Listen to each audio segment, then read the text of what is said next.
በአሜሪካን ሀገር የአሳይለም ጥያቄያችሁ ተቀባይነት አግኝቶ በመጠባበቅ ላይ ያላችሁ ወይም ደግሞ ወደ ግሪን ካርድ ያመለከታችሁ እንዲሁም ወደ አሜሪካን ሀገር በሪፊውጂ ለመጣችሁ በሙሉ ዲፓርትመንት ኦፍ ሆምላንድ ሴኩሪቲ አዲስ መረጃ ይዞ ወጣል ወደናንተ የማይደርስ ይሆናል። በሌላ ዘገባ እንግዲህ ከሰሞኑ ሁላችሁም የተመለከታችሁት በኢቢኤስ ቴሌቪዥን ቀርቦ የነበረ አንድ ኢንተርቪው አለ። ብርቱካን ተመስገን የተባለችውን ምስሉ ላይ የምትመለከቷትን ልጅ በኢንተርቪው ይዞ የቀረበው ኢቢኤስ እጅግ በጣም በርካቶችን አነጋጋሪ የሆነ ጉዳይ ይዞ እየወጣ ይገኛል። በአሁኑ ሰዓት ሁላችሁም እንደምታውቁት የቪዲዮ ከኢቢኤስ የዩቲዩብ ቻናል እንዲወርድ ተደርጓል። ይህን ተከትሎ እንግዲህ እጅግ በጣም በርካታ ሶሻል ሚዲያዎች መነጋገሪያ አድርገውት እንደነበረ የሚታወስ ነው። ብርቱካን ተመስገን የሁለተኛ ዓመት የዩኒቨርሲቲ ተማሪ በነበረችበት ወቅት በታጣቂዎች ታግታ በጫካ ለአመታት እጅግ ከፍተኛና ዘግናኝ የሆኑ በደሎች ሲደርሱባት እንደነበረ በቪዲዮ ማጋራቷን የምናስታውሰው ነው። ሆኖም በዛሬው ዕለት ኢቢኤስ ቴሌቪዥን ጉዳዩን በተመለከተ መግለጫ አውጥቷል። የኢቢኤስ መግለጫ በዚህ ቪዲዮ ተካቷል። አብራችሁን ቆዩ። ቪዲዮውን ላይክ ያደረጋችሁ በርካቶች ጋር እንዲደርስ አድርጉ። እንዲሁም ደግሞ ለቻናሉ አዲስ ከሆናችሁ ሰብስክራይብ ያደረጋችሁ ቤተሰቡን ላለው ወደ ቪዲዮቹ እንሄዳለን። ወደ መጀመሪያው መረጃ ስገባ እንግዲህ ቀደም ብዬ እንደነገርኳችሁ ዲፓርትመንት ኦፍ ሆምላንድ ሴኩሪቲ ያወጣው መረጃ እጅግ በጣም አስደንጋጭ ነው። እንደሚታወቀው እጅግ በጣም በርካታ የሚባሉ ስደተኞች የአሳይለም ጥያቄ ጠይቀው ኦሬዲ አፕሩቭ ተደርጎላቸው ኦር ደግሞ ተቀባይነት አግኝተው ለግሪን ካርድ እየጠበቁ የሚገኙበት ሁኔታ ነበረ። ነገር ግን በአሁኑ ሰዓት እጅግ በጣም በሚያሳዝን ሁኔታ ዲፓርትመንት ኦፍ ሆምላንድ ሴኩሪቲ ጉዳዩን በተመለከተ ለጊዜው ማቆሙንና ምንም አይነት የግሪን ካርድ አፕሊኬሽን ለጊዜው ተቀባይነት እንደማይኖረው ያሳወቀ ይገኛል። ይህን ጉዳይ በተመለከተ እንግዲህ የዲፓርትመንት ኦፍ ሆምላንድ ሴኩሪቲ የሰጠው ማብራሪያ ምንድነው?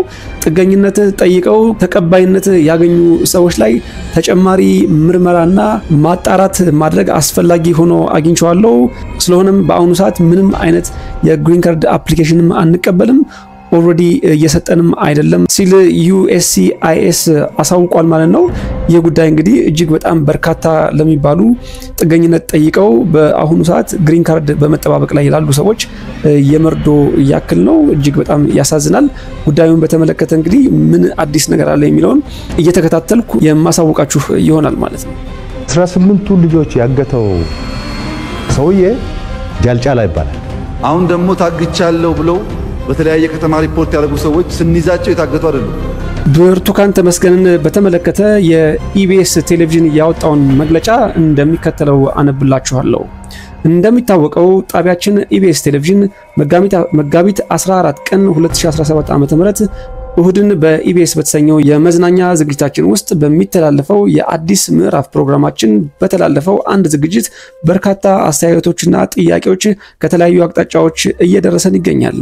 ኢቢኤስ ቴሌቪዥን ማህበራዊና ኢኮኖሚያዊ ጉዳዮችን ወደ መድረክ በማምጣትና የመፍትሄ አካል በመሆን ማህበራዊ ኢኮኖሚያዊና መሰል ችግሮችን ለመፍታት የሚተጋ የህዝብ ሚዲያ ነው። ሚዲያው ከሚሰራቸው ስራዎች አንዱ ድጋፍ የሚሹ የህብረተሰብ ክፍሎች ታሪክ በማቅረብ የበኩሉን ድጋፍ በማድረግና ህዝብን በማሳተፍ ግለሰባዊ ብሎም ሀገራዊ ችግሮችን ለመፍታት የሚቻለውን ጥረት ሲያደርግ ቆይቷል። በዚህም ፍሬ ያፈራ ስራ ስንሰራ ቆይተናል።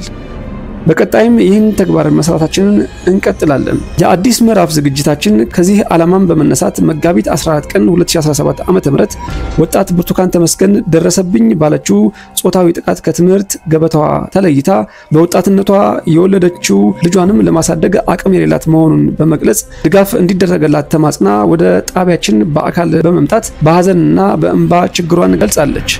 ይህም በሴቶች ላይ እየደረሰ ካለው ጾታዊ ጥቃትና በዚህም ህይወታቸው መራር የሆነባቸው እህቶች እናቶችን በመርዳት ላይ ባተኮረ ዓላማ በመነሳት ይህንን ፕሮግራም ወደ ተመልካች ለማድረስ ሞክረናል። ሆኖም ፕሮግራሙ በተከተሰራጨ በኋላ ፍጹም ኢሞራላዊ በሆነ መልኩ ይህንን የሰባዊ ተግባር ያለውን ፕሮግራም አሳስቶ በመጠቀም እኛንም ሆነ ተመልካቾችን በረቀቀ መንገድ በማባዛት የተሳሳተ መረጃ እንድናቀርብ የተሰራ እንደሆነ ከስርጭቱ በኋላ በወጡ መረጃዎች ለመረዳት ችለናል። ኢቢኤስ ቴሌቪዥን ጉዳዩን በጥልቀት እየመረመረ ይገኛል። በወቅቱ በአካል መጣ ችግሯን የተናገረችው ወጣት ብርቱካን ተመስገን ደረሰብኝ ባለችው ጥቃትና ሰቆቃ ፍጹም ሰባዊነት በተሰማው መንገድ ያቀረበችልን መረጃ ተንተርሰን ይህችን ወጣት ወደ አዲስ ህይወት ምዕራፍ ለማሸጋገር ጥረት አድርገናል። ሆኖም በባለ ታሪኳ ላይ እየወጡ ያሉ መረጃዎች የሚያሳዩት የተለየ ሆኖ አግኝተነዋል።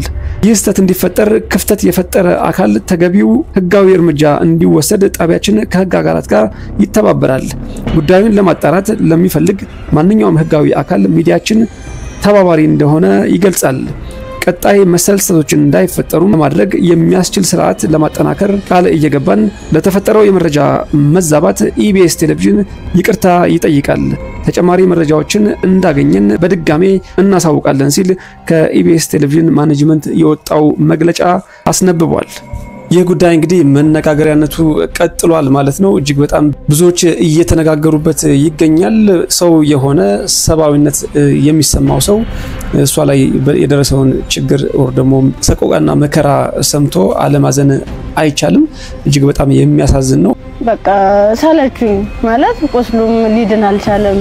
እነሱም ካቅማቸው በላይ ሆነ። እኔ አማራጭ ምንድነው ዩኒቨርሲቲው ትምህርት ቤቱ ፊት ለፊት መለመን ጀመርኩኝ። አሁንም ቢሆን እንግዲህ ከያቅጣጫው የተለያዩ መግለጫዎችን እየሰማን እንገኛለን። እኔ በዋናነት ጉዳዩ እሱ አይመስለኝም። እዚህ ጋር በጣም ትኩረት ሊደረግ የሚገባው በዳዮቹ እነማን ናቸው፣ ከየትም ይሁኑ ከየትም እነዚህ በዳዮች ይሄን ድርጊት ፈጸሙ የተባሉ ሰዎች ታድነው ተይዘው ለህግ መቅረብ አለባቸው የሚል አቋም አለኝ። ከዛ በተረፈ ግን እቺ ልጅ ከደረሰባት በደልና ሰቆቃ በዘለለ በአሁኑ ሰዓት እንግዲህ ሳይኮሎጂካሊ ሊደርስባት የሚችል ከፍተኛ የሆነ ችግር ይኖራል። ኢንተርቪው ላይም እንደተናገረችው እንግዲህ እቺ ልጅ በዚህ ሰዓት ሳይኮሎጂካል ሰፖርትም ኦር ደግሞ የስለልቦና እገዛም እንደምትፈልግ ተናግራለች። በደሉን ሰምታችሁት ከሆነ እጅግ በጣም ለጆሮ እንኳን ለመስማት የሚሰቀጥጥ ተግባር ነው የተፈጸመው። ይህ በጣም ከባድ ነው። እንግዲህ በፊልም ስንሰማቸው የነበሩ ስናያቸው የነበሩ ነገሮች እንግዲህ በተግባር በአካል በመናቃቸው በቅርብ ሰዎች ሀፕን እያደረገ እየተከሰተ ይገኛል። ብቻ ቃላት የለኝም። በቃ ይድረሱልኝ ምን አንድ በቃ ወደ ፊትስ ምን አይነት ህይወት ነው የሚኖረው? ፈጣሪ እንግዲህ ኢትዮጵያን ይመልከታት። እስካሁን አብራችሁኝ ስለነበራችሁ እጅግ አድርጌ አመሰግናለሁ። ይህ ሳሚ ቲዩብ ነው። ታዲያ ላይክ አድርጋችሁ መረጃው ለብዙዎች እንዲዳረስ አድርጉ። ከዛ ውጭ ደግሞ ለቻናሉ አዲስ ከሆናችሁ ሰብስክራይብ አድርጋችሁ ቤተሰብ ሁኑላለው። ሰላም ሁኑልኝ። እኔ ማደርገው ለምን ነገር በጣም ያራለኝ በቃ ያራለኝ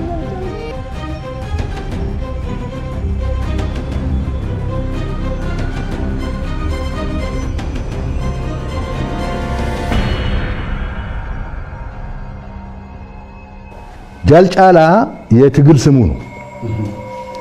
ትክክለኛ ስሙ አሸናፊ ጎንደሬ ነው።